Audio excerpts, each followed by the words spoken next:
So, our first question, which I will also drop in case you're a visual person like me, the theme of this evening's event is around planting seeds for a future in hope, affirmation, and power.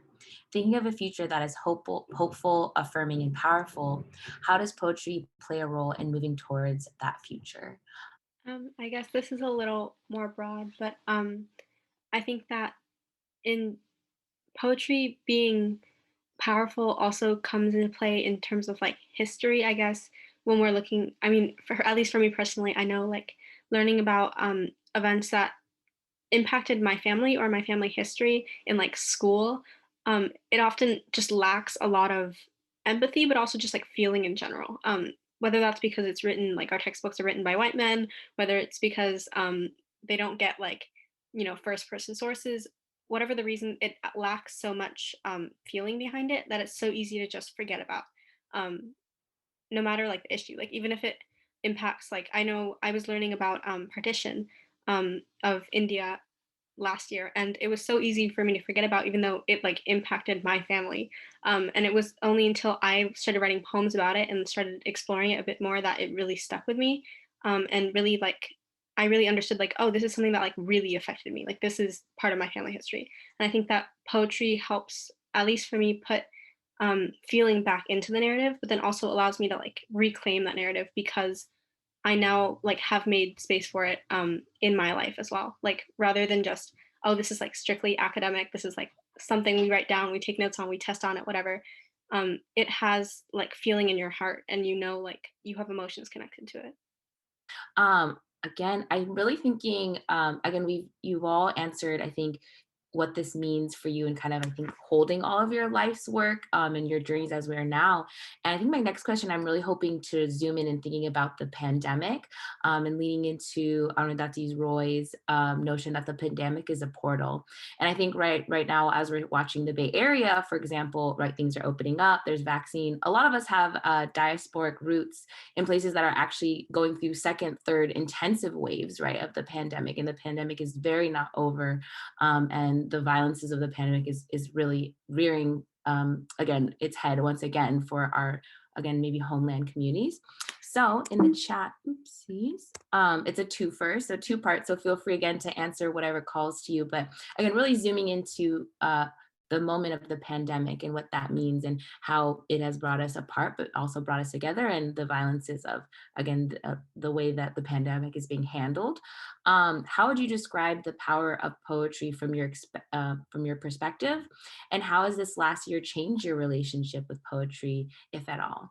And again, we can go in the order of who spoke, or again, just feel free to mute as what calls to you. I think for me, my relationship with poetry hasn't changed, but it's like strengthened itself. Because I think I come from a mixed Asian background, so when I was younger, there was a lot of guilt surrounding sort of like including myself in Asian spaces. Specifically, like I would go back to Taiwan every year, and I would just feel so immensely guilty for like speaking Mandarin or being in those spaces because I didn't feel like 100% Chinese or whatever, which is silly because like being mixed doesn't make me less of anything; it makes me more. But sort of with like hate crimes rising in the very beginning, I felt a lot of those emotions come back. I felt like, well, can I call myself like Chinese American if I'm not like being like, if someone looked at me on the street, maybe their first thought wouldn't be like, oh, she's Chinese, like stuff like that. And I think that poetry originally started for me to like really, someone said carve out space, make space, um, to do that when I was younger because I felt so like guilty. So it was a way of me like taking space and being like, this is my space. I'm okay. I deserve this space. Like I'm here. Um, I'm enough. And so because those emotions started coming back in the beginning, I just like delved into poetry so much more. I wrote like every day.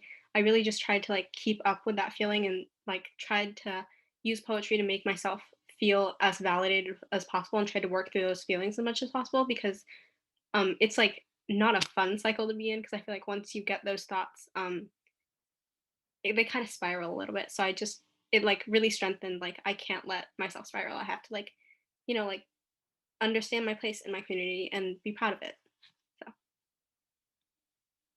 So Thank you all for sharing that.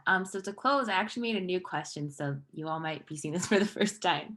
But to close, right, since the title is for thinking about ancestry and possibility, um, I'm curious who or what parts of ancestry, and what I mean by what parts is, for example, I've been thinking a lot about recipes and about like the more complicated fermentation recipes as a part of ancestry.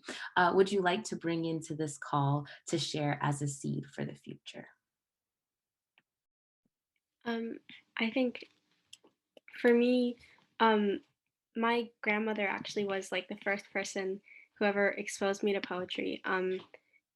At the time, I was going to this like Taiwanese preschool, and they do this thing where, or at least at the school, they did this thing where they made us memorize "Quiet Night Thought" by poet Li Bai, who is like a very famous Tang Dynasty poet in China. And um, one of my poems that I read today starts with that, and I made it a habit before every reading just to like kind of recite that to myself as a way of sort of, I guess, calling back to my poetry roots, and also just it. I mean, it's the first poem I ever read, so um, I'd like to share it. It's only 4 lines, just the kind of rough translation of it, because I think it has a lot to do with sort of homeland and understanding where you come from.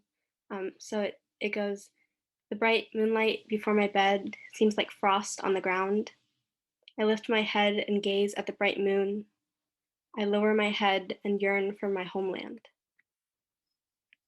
So yeah.